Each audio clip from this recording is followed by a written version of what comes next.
Hello, everybody. I'm Jesse Waters, along with Dagan McDowell, Juan Williams, Lisa Booth, and Greg. It's 5 o'clock in New York City, and this is The Five.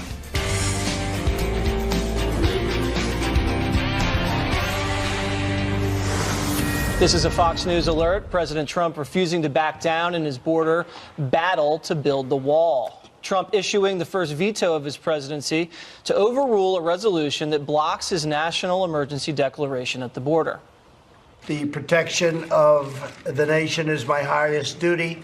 Yesterday, Congress passed a dangerous resolution that, if signed into law, would put countless Americans in danger, very grave danger. It is definitely a national emergency. Rarely have we had such a national emergency. Therefore, to defend the safety and security of all Americans, I will be signing and issuing a formal veto of this reckless resolution. And Congress's vote to deny the crisis on the southern border is a vote against reality. It's against reality. It is a tremendous national emergency. It is a tremendous crisis. People hate the word invasion, but that's what it is. It's an invasion of drugs and criminals and people. Congress has the freedom to pass this resolution, and I have the duty to veto it, and I'm very proud to veto it. So, Mr. Gutfeld, I watched this press conference in full, and I think he stole one of your lines. What did he say? He said they were border deniers. Ooh. And then even reality deniers, I think. What do you think? You think he's watching The Five? Maybe, perhaps. I don't think he watches much Fox, though. When you look back at an era growing up, the 90s will be grunge, the 80s acid wash, the 70s Jimmy Carter. This era is going to be the wall. Because I feel like that's every day we're always talking about the wall. It's part of his kind of, like the bigger picture, which is safe at home, an appreciation of law enforcement. So you have a lot of the police there. You have trying to eradicate the terror threat, and you have the military buildup. So all of these things are part of one vision. So he tends to see it as that, and other people see it as fear-mongering, because that kind of belief can be seen as fear-mongering. You want a strong military, you want a wall, you want law enforcement that says, oh my God, you're scaring people. So unfortunately, something that he believes in can be recast as something wrong. They brought up a fact in there that made me think about the other half of this story. The number one leading cause of death for people under 50 was, they said, drug overdose. One of the officers said that there. So I was thinking, well, what about that? The fault isn't in the dealers alone. The drugs keep coming because we keep using. And I think there's a refusal to admit that often the drug war doesn't make things any better. We're seeing this with the opioid mess, where we're reducing the legal ways to get opioids, and that ends up in overdoses on fentanyl, which one of the gentlemen spoke about his son dying on fentanyl. So we still haven't addressed maybe the underpinnings to this story, which is our desire for oblivion. That's right. People like to get zonked out of their minds. And, Great summary. You've done it. Yes. You've done it. You've done it. I'm sure Juan's done it. Great summary of my point. Right. Juan, now, speaking of zonked out of their minds, Nancy Pelosi says she is going to hold a vote to overturn this veto, but she needs, I guess, 2/3 of the Senate to uphold the override, and that's just not possible mathematically. So where do we go from here? Not at the moment, but what we saw was a tremendous number. I think it was 13 Republicans who voted with the Democrats in the Senate. And so what you're getting there is not a veto-proof majority, but you're getting in that direction. Right. And what you've got to understand here is that you have essentially a manufactured crisis. Juan, you have 50. Remember, I'm zonked out. I'm zonked out. No, it's not. I know, because in Trump world, I'm zonked out. So allow me to speak. Okay. But you get 58 national security officials saying this is not right, don't do it. You have, in terms of the polling in the country, 64% oppose the emergency declaration, 58% oppose the wall. This isn't close, folks, but for Trump, it's all about Trump and Trump's political promises. I'll hit you back with that one. I'm shocked. I'm amazed that we're here on day 30 of the national emergency. Those 50 Cover your people head. were mostly Obama people. And if you listen to the actual sheriffs, if you watch the press conference, they don't say it's manufactured. They say there's a huge crisis, Lisa. That's why all those on the southern border. Republicans voted. And they invited a lot of these congressmen and women and senators to come down and see it for themselves before they cast their next vote. vote. Well, and Juan, you are zonked out, my friend, because Thank even you. President Obama in 2014 was talking about the crisis we had along the border. He did so in the Rose Garden. He talked about traffickers bringing unaccompanied minors across the border, calling on Congress to do something because we had a humanitarian crisis. That humanitarian crisis remains today. There's been 260,000 illegal immigrants apprehended at the border, 90% since October, a 90% increase from last year. ICE is giving pregnancy tests to young girls over the age of 10 because of the amount of rapes and sexual assaults that are experienced along the journey. So, of course, we have a humanitarian crisis. The question is a national emergency the way to solve it? I don't know. But the point being is that what we're seeing right now is everyone exercising their authority under the National Emergencies Act. President Trump has broad authority to declare a national emergency under the act. Congress also gave themselves the authority to try to rescind that national emergency. President Trump has the authority to then veto, and then Congress can try to find the votes, 2/3 in the House and Senate, to override it. So essentially, everyone is exercising the authority that they have under the act. What you just said, though, this is not the caravan. This is not like someone invading our country, Lisa. We have a humanitarian. But you saw the caravan and called it a crisis. First off, Juan, you were the first person. Yeah, I say I don't look. I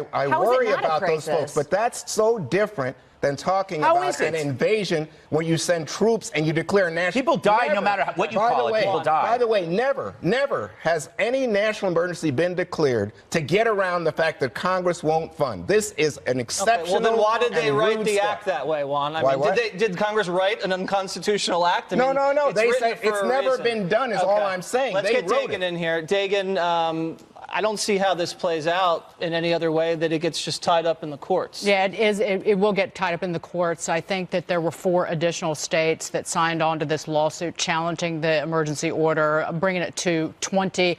You could get an emergency injunction that stops this in its tracks for the time being. But listen, Juan doesn't recognize what's going on here with the Republicans because they're not being hypocritical, unlike the Democrats, unlike Chuck Schumer and Nancy Pelosi, who basically just sat back and let President Obama violate the separation of powers. Let's go through the list. As the Wall Street Journal editorial board wrote, a blank check on recess appointments, environmental and financial regulations, Obamacare spending without appropriations, work permits for illegal immigrants, and more, all rebuked by the court system. So that's why why at least the Republicans who voted against the president are voting based on their concern that the Democrats will then turn around and abuse Well, that's emergency my point to powers. you. So that what you're saying is he shouldn't be doing Well, where were this. you guys when Obama was doing this over and over and over again? Nobody's ever, including Obama, ever said, I'm going around the Constitution. No, Juan, because what do you guess think- what? The Congress has funding power. Whoa. What do you think happened with DACA, Juan? President That's Obama not the- absolutely. that yes, he was did. not about funding. It was a massive overreach with DACA Oh, I and said it's ADAPA, and not DACA about got funding. stopped by the courts because I'm it was just a saying, it wasn't constitutional about overreach. the Constitution and By the funding. way, you know why President Trump, at least so far, doesn't seem to be annoyed with these Republicans? Because he isn't calling them names on Twitter yet. Maybe Mitt Romney deserves it for that stupid op-ed and blowing out the birthday Yeah, I was gonna candles say the individually. candles. You know, But he other- mentioned that actually. He goes, if I wanted to pressure him, I would have brought the pressure. He goes, I didn't need it because we had the votes. But if they want to see pressure, they'll know what pressure is. The only reason why we're here is that the Democrats can't admit that they want what Trump wants because they can't admit that they agree with him. We're all talking about the same thing. We want an enforced border, but they can't admit it because that means Trump's right. That's all this is about. It's petty political team sports. I'm glad you said that because I think Democrats do want it, but I think for the longest time what you hear from Republicans, Democrats don't. But you're right, Greg. Thank you. And then we have a history here, a history of Democrats funding this I'm kind not of stuff. so sure the But Democrats Trump has really made it want about a him secure and his border. political But the promise Democrats have made it about him as well. All right. Let's How's face that? it. How? They've made it about him. He is a large character, Juan, so it's hard not to. Wait, it was his campaign They have promise. yes, and so they've made it about him. Well, no, he said They I can't gotta- give it to him. because guess what? Republicans in the first 2 years didn't do this, did they? Yeah, because they needed more votes in the Senate. Oh, Disturbing new details in the New Zealand terror attack that killed 49 people. Plus, President Trump's reaction to that up next. Earlier today, I spoke with Prime Minister Ardern of New Zealand to express the sorrow of our entire nation following the monstrous terror attacks at 2 mosques.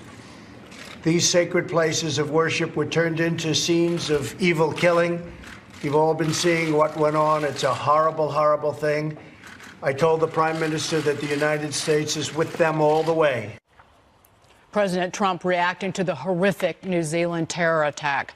The Prime Minister there calling it one of her country's darkest days after a gunman opened fire in 2 mosques, killing 49 people.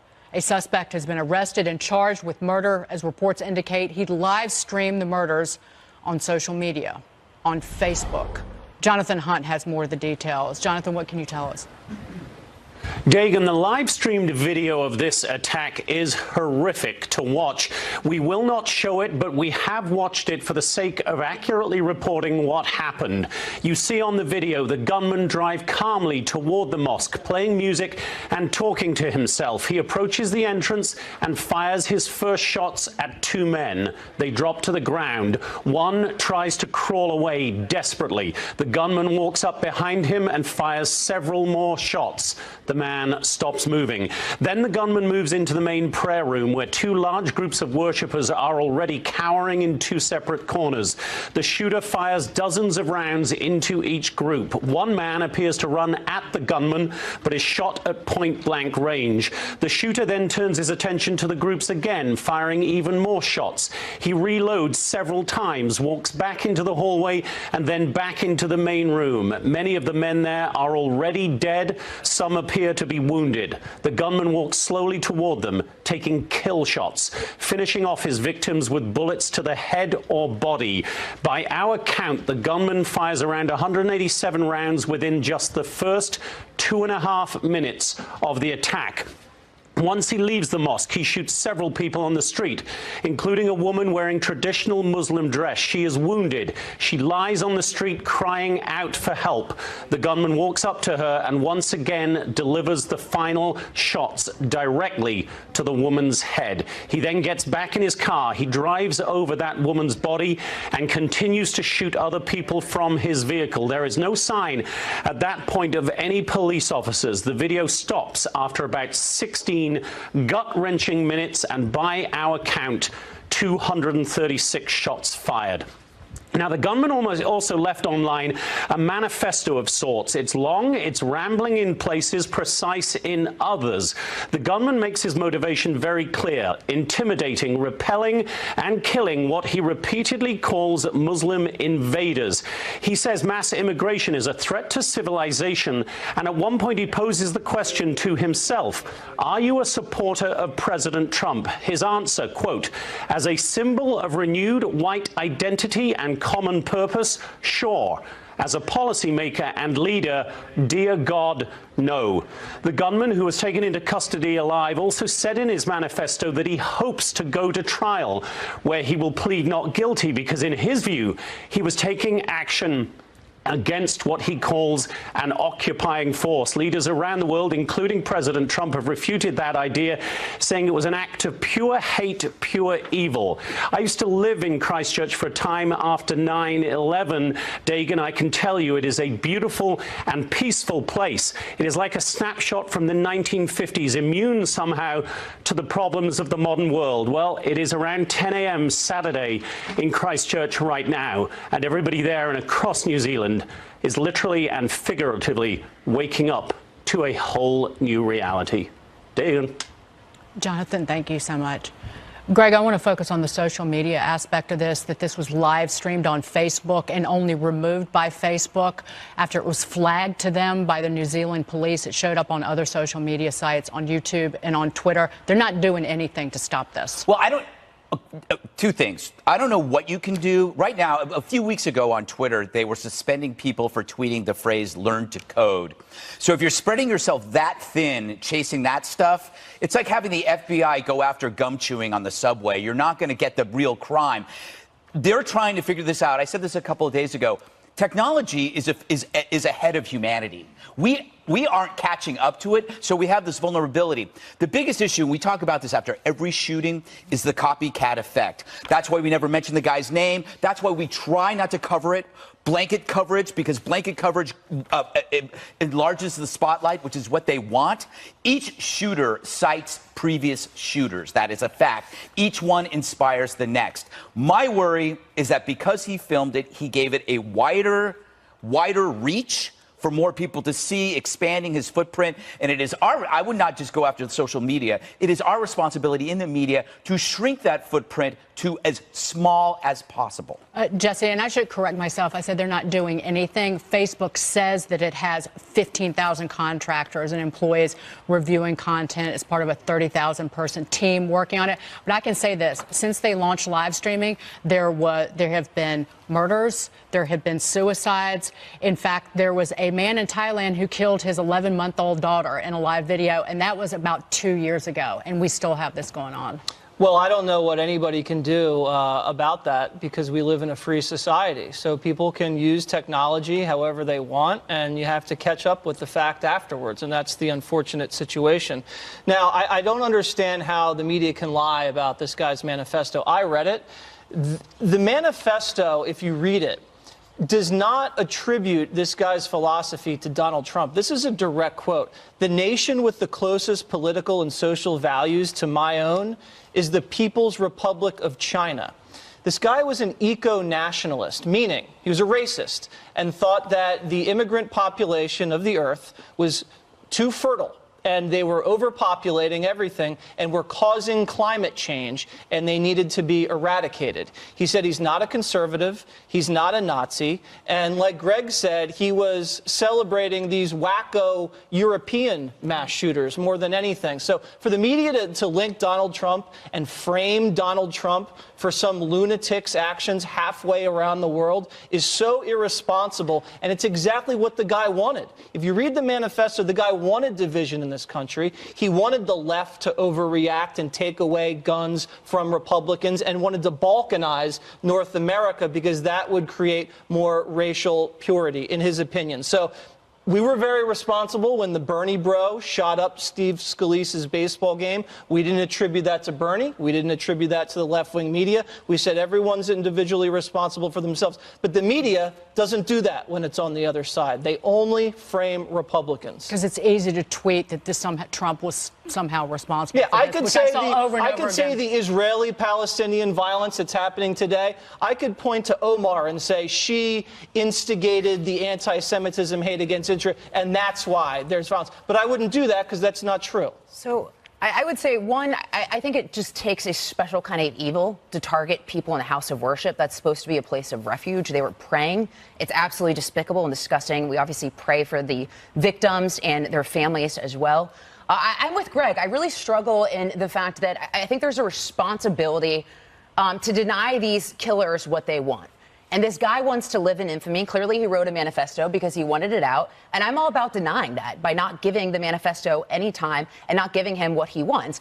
And to Greg's point about the copycats, I spent all day today looking at statistics and studies about it. And it's real and it's scary. Dr. Stephen Pitt, who was did the psychiatric autopsy of the Columbine shooting, he said that the shooters predicted with chilling and stunning accuracy how their actions would encourage other similarly disaffected individuals for doing the same thing. You'll get things like the Aurora, Colorado movie theater shooting. During the trial, there were two similar shootings in movie theaters in 2 weeks. After that, ABC in 2014 did an investigation, found that 17 school shooters and 36 others that tried were all partially inspired by Columbine. The Newtown shooter had clippings, as you said, of previous mass murders that took place. So clearly these guys want infamy, and we should deny it them. And sometimes we give it to them. The Rolling Stone did that cover of the Boston bomber, put them on the cover. I remember after the Virginia Tech shooting, images of the guys with the guns. Let's deny them what they want. Don't give them the infamy. Juan, what about shutting down the people's ability to use social media? Is that something the Democrats are doing? We're going to talk about that. Because what we're seeing is an increased emphasis on some either regulating or moderating breaking up some of the power because these folks are interested in money. It's unbelievable that the Senate tim tình yêu tim cả rừng chiều một chiều đêm em dừng chân trên đồi vắng anh thấy lòng xôn xao giữ lại một bông hoa để mai đây về xem ước muốn tặng em thay cho khúc anger spreading globally. His manifesto was called The Great Replacement, and they're talking about, just like we saw in Charlottesville, you will not replace us. And we see this kind of anger being spread in such a way that I think we have to address the idea that this white nationalist fervor is now without borders because of the internet and but we can't ignore it or play it down because it doesn't fit one ideology or the other. We need to go, but the problem is that the rage that you saw here in the United States was directed at President Trump for a massacre that happened in New Zealand. Some in the media can't get enough of Beto O'Rourke, or however the heck you say his first name. He's all the buzz over the 2020 candidate. Is it overblown? Some in the media are overcome with Beto mania after the guy who lost to Ted Cruz officially announced he's running for president. Take a look at this. Look, I'm a little lighthearted today because I like this field. It's got a new levity to it, but it's not like we in the press created it. There's something out there that is magical. Well, he has a vibrancy, a youthfulness to him. He has a message which is largely cheerful. Seeing him is it's like a Jesus Christ superstar, seeing this guy in front of people. He's got that celebrity aura about him, and in that moment, he was owning that. Safe to say they like him. But the question a lot of us are asking is, what does he actually accomplish? Here's Nancy Pelosi responding, attempting to answer the question. It brought a great deal of vitality to Congress. When he came as a real champion for the environment. He got a great deal of support from the environmental community in his district. Preserving our planet and protecting our people. There are at least two areas in addition to his vitality in so many other ways. So, Juan, to me, it looks like she's struggling to answer the question. So why Beto? What has he done? Well, I think, that around town today, the big cliche was, Abe Lincoln only had one term as a congressman before he became president. But I think clearly the voters in El Paso liked him. And I think if you wanted to look at the actual record, he was pretty good, not only on environment, but on military spending. Today, though, I must say the guns are out for Robert Francis, or as the White House likes to call him, or Beto. The Washington Post had a front page story about how Republican donors had been key to the start of his career as a politician, and he had backed spending for some malls that pushed people out of low-income neighborhoods.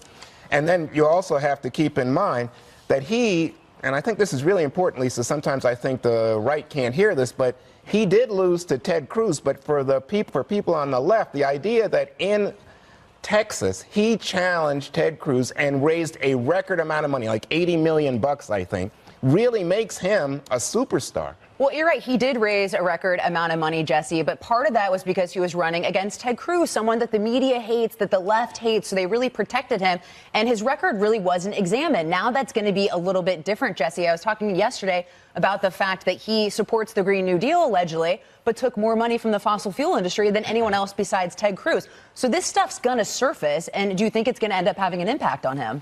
Yeah, it will. He will not release his new fundraising numbers, which is interesting. I'm not so sure they're going to beat Sanders's. They might not even beat Kamala's, like you said. If he doesn't have a demon, as the left sees Ted Cruz as, maybe they're not going to put money in his pockets, but we'll see. I think Chris Matthews has another thrill up his leg. It's clear he's the media darling right now, and there's already Beto backlash. Politico says no woman got that kind of coverage, and they don't like how this white male who has this privilege is being romanticized in the media. He's got the Vanity Fair cover. They had all the reporters down there in El Paso for the counter-Trump rally, and he's only been to Iowa once. And when he got up on that table in the coffee shop, there were more media reporters than there were voters. So we'll see about him. The weirder he gets, I kind of like him, to be honest with you. He was in a hacking group. He wrote some crazy stuff about murder. I don't know. He's kind of unpredictable, and that's kind of interesting, and he's more fun to cover than some of the other candidates. Interesting. So the hacking group is what that just does it for you. Then. Yeah, that does it for me. All right, Greg, there's a Morning Consult poll that found that 49% of those polled either hadn't heard of him or have no opinion on him. Do you think he's going to be able to differentiate himself? Those people are idiots, because Beto's awesome. You guys are so mean to the guy. Look, you know what? Why does the media love him? Because he is them. Yep. If you look at him, he's this lily white, non-threatening liberal who likes their kind of music, right? He's kind of edgy in an inoffensive way. He looks like he probably does Pilates. I don't know. Or maybe he has one of those new bikes that everybody's talking about. Yes, the Peloton. Peloton, thank you. I don't know. Why are you If looking at me? If he was, I don't know. Does he look like he rides a Peloton? No, but if he's I run away from a people. Republican with his minuses would get nowhere. Obviously the drunk driving arrest and the running away from the scene and the fact that he married an heiress. I mean, that stuff. If you were a Republican, would be endless. Wait a second. I know what you're going to say to me, but I believe we have a president who has no political experience and who has a lot of problems. Oh, yeah. But he hasn't been arrested. Okay. But you want to talk... Yes. The Mueller report is not out. The Mueller report. You want to talk collusion? No, you want to talk collusion? Look at what a coincidence that he declared when the cover came out. I mean, so that Vanity Fair knew. The media loves so it. The thing that gets me mad. Not mad, but I find it humorous, actually. How does the media not notice when they're fanboying? Like, how can they not?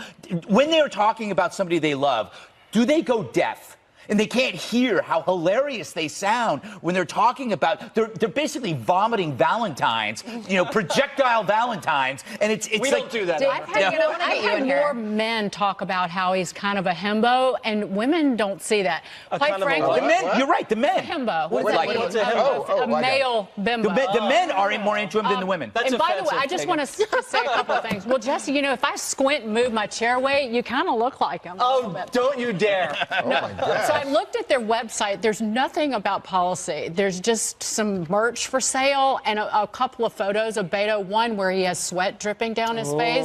Where can I get that? Yeah, exactly. So here I wrote some suggestions of things he could sell on his website to raise more money. How about a beard kit that you stipple on so you at least look like you can split wood? I think that's his voting base. All right. Well, maybe he'll show up in Iowa like that. Maybe we'll see. All right. Well, America's top general warning about the potential dangers of Google's relationship with China. The work that Google is doing in China is indirectly benefiting the Chinese military. We watch with great concern when industry partners work in China, knowing that there is that indirect benefit. And frankly, indirect may be not a full characterization of the way it really is. It's more of a direct benefit to the Chinese military. The company recently dropped its bid for a $10 billion Pentagon contract, saying that would conflict with its corporate values. Apparently not so with the Chinese. In fact, this is so interesting to me, Dagan. What General Dunford said was you have a $5 trillion share of the Chinese economy that is state-run. So when Google does business with the Chinese military, it essentially then is funneling that information, that strategy and technology into the Chinese economy as well. This is all thievery. Yeah, and then the company, because of outrage within the liberal walls of Google, decided to not do business with the U.S. Defense Department. So let's be clear, Google is not in favor of protecting the land and the nation and the people that allowed Google to be formed in the first place. It is this kind of delusional moralizing from the people at Google. Their motto used to be "Don't be evil." Well, they got rid of that, clearly, if they're doing business with the Chinese. And the delusional moralizing that really hurts America. And I just quickly do the imitation of Ruth Porat, the CFO, after Hillary Clinton lost, and they had this big company meeting, and she was talking about Hillary losing and what a massive punch to the gut it was, and it was really painful. That's Google. Sounds upset. That's Google. That's who works at Google. Jesse, so what they refused to do for the Pentagon was work on cloud storage type technology, and they said it was in violation of the company's principles. A lot of the workers said this. How do you interpret this? Well, do the company's principles adhere to the communist Chinese principles? They have some pretty crazy principles over in China. One-child policy, no freedom of speech. The Chinese have a Project Dragonfly that Google was working on with them, where they can censor all sorts of internet content, and it looks like Google's okay with that. What they're doing, Juan, is they're putting profits above patriotism, and you have to ask yourself, is Google an American company anymore? Or are they just this amorphous multinational conglomerate that just does whatever they want to whoever they want in search for the highest bidder. $21 billion in revenue over there in Asia, that's a pretty penny. And like you said in the beginning, if you invest Google in China in a commercial enterprise, they just transfer that right to the state-owned corporations. So there's a direct pipeline from commercial interests to the military-industrial complex, which is run by the Communist Chinese, and they steal it on top of that. Lisa, you know, Elizabeth Warren has been trying to say we should break up some of the Facebook, Google, Amazon, that they're just too big and too powerful. Jesse just suggested maybe they don't have any sense of loyalty to the United States. Well, and a lot of this comes from the criticism over data, which I think is one of the biggest fake news stories of all time. The Obama team did the exact same thing that Cambridge Analytica did. The only reason anyone cared about it was because they got caught in President Trump's orbit. Campaigns, both the RNC and the DNC have massive databases of consumer information for voters across the country. Every politician that was sitting on those committees pointing the fingers at Mark Zuckerberg has used consumer data in some way to target voters. It's all such a sham. Not only that, there's literally no privacy anymore. You look at location services. It's a $21 billion industry in 2018 of people following you, what you're doing via apps to reach you via, advertising and things of that nature. Vizio was caught 2 years ago of collecting data on people via smart TV. So point is, there's no privacy. The whole thing's a sham, and the only reason anyone cared about it was because of President Trump. Well, I think Greg disagrees, because Greg thinks that, in fact, a lot of times people don't realize they're giving up their privacy. You have read my mind, just like Facebook. It's true. I hate Google for two reasons. The one reason to what Juan's talking about is because they got me, right? I got suckered into the free Google, which is, look at this marvelous search engine. It's all yours. Search away, and then you are the product. Because once you're using it, they are just mining you, so you become the product. Number two, their employees were a few of their employees were upset because they were engaged. They were helping with the drone, making the drone program in the Pentagon more precise.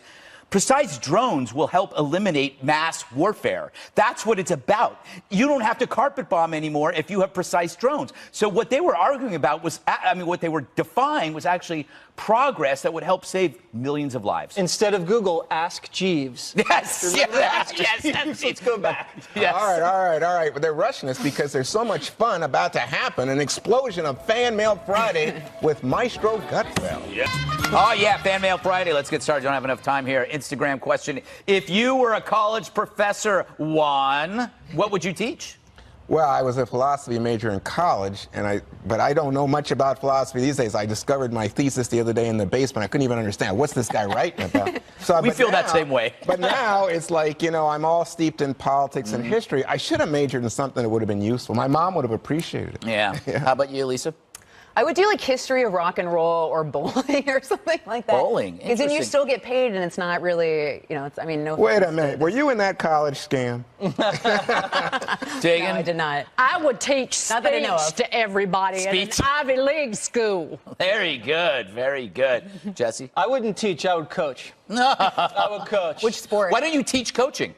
How about that? Not qualified. See, I would do a class called Errands. Errands. And then I would show up and just give each student an errand to run. Okay. And then I would just kick back. Okay. And they'd learn. Yes. Right. There you go. Quick one. All right.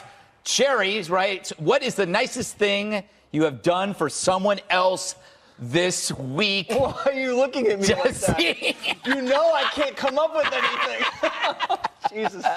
God, did I give a homeless guy anything? I might have. I tip. Oh, okay. When I get change at a Starbucks, I put the rest of the change in the tip jar. That's very good. That's good. You probably pocket it. No, when they're not looking, I take the whole tip jar. I don't think you're giving yourself enough credit. I bet people in your life I must have done something. Yeah, you must. You know what the problem with Jesse is? He's done so much. He can't remember. He can't remember. Can you pick one? Yes. How are you, Dagan? Yeah. I always do this. I stopped a lady in the street who looked really nice. And a perfect stranger, and told her that she looked really pretty. See, we can't do that. Yeah. If I do that, I am like, I'm gone. Wait, did you just tell that woman she looked good? That's how you get arrested. Yes. Juan?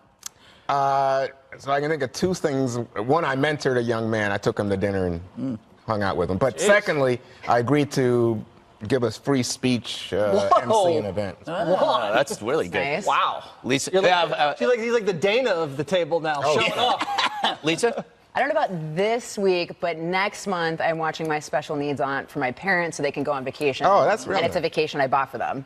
The question said, what have you done this week? So I you know, cheated I did by cheat. looking I ahead. did cheat. I could do that too. I go, next week I'm planning on schooling these orphans on errands. Just let me have it. So you're Yes, saying yes. that there was a Out. pregnant lady on the subway who got on and you didn't get your out of the seat and give her the seat. I'm just. I give money to the guys that play music on the subway because I like the music. I got into a fight with a guy I do. that plays music on the subway. Damn it, Jesse. One more thing is next. And you took his money.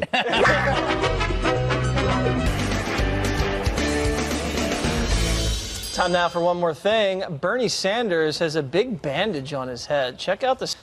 Gashed his head on the corner of a glass shower door. He's got 7 stitches. Went to a walk-in clinic. Keeps campaigning in South Carolina. Tough guy. He's a very tough guy. Now, I actually understand what happened. I myself, too, gashed my head in the bathroom on Black Friday about 2 years ago. They did a great job with the makeup there, but there is a Band-Aid on my head. So Bernie and I have a lot in common now. Run with him. Jesse, The that only could be thing. that could be your nice thing this week that you just did for Bernie. That's right. You said feel better. I feel better, Bernie. Wow, that's a low bar. All right, Juan. Game. All right, Greg. All right, tomorrow night, Saturday, March 16th, 10 p.m., another great Greg Gutfeld show with Johnny Joey Jones, Jimmy Failure, Kat Tim, Tyrus, and I think Jesse has a show too, but he forgot to. I did. He forgot to promote it. So Jesse's show as well, which is on at 8. Anyway, animals are great, right? See, that was my nice thing. Animals are great. Animals are great. Every now and then you find an animal that's not just strange, but strangely sexy. Check out the dance of the Battledore Eagle. Battledore is French for tightrope walker. And I got to tell you something. There's something really interesting. I want one of these. Is that a real thing? That is a real thing. That is not a man in a furry suit, although I have been known to dress up like that on the weekends downtown just to make some extra money. Okay. Anyway, that's it's nicknamed the Pine Eagle. Animals are All great. right. Animals are great. That was real. That was real. I think I might be high. I think I might be high. Before we get to Dagan, I am going to plug my show. 8 p.m. We have Dana Lash and we have Kellyanne Conway. And I interview a birth striker. She won't have kids because she's afraid the climate's going to kill the earth. All right? There it is. See, there you go. Dagan McDowell. So a man's flying into the Berlin airport from Cairo with what he says were some cakes, little chocolate cakes. Officers stopped him and he said, I have nothing to declare. And they said, let's look in this box. They're not cakes. They were tortoises. Oh. Living Moroccan tortoises. That's trouble. That the border veterinarian, who knew there were veterinarians at the border, that's good to hear, confiscated the animals. Hopefully they're safe. The guy faces up to a $56,000 fine, could end up in prison. If you love tortoises and turtles, go to the Turtle Conservancy to figure out how to save them all. So real quick, because I know we don't have a lot of time, but tune in next Thursday to Fox and Friends on March 21st, Thursday, March 21st. I did an interview with John's Crazy Socks with co-founder John Lee Cronin, a young man, an entrepreneur with Down syndrome. I hung out with him, his dad, and the rest of the team. Please tune in. It's really special. Oh, that is nice. I think I met him in the green room. He's here. lovely. It was a beautiful day. It was really cool. And his Can you parents score are me some terrific. free socks? Of course, Jesse. I'll do my best. What? You always want the free stuff, don't you? You wear Don't socks? you? What kind? What kind? I can put a word in. Anything that matches like a nice Navy suit. That's it for us. We'll see you back here on Monday. Have a nice weekend, everybody.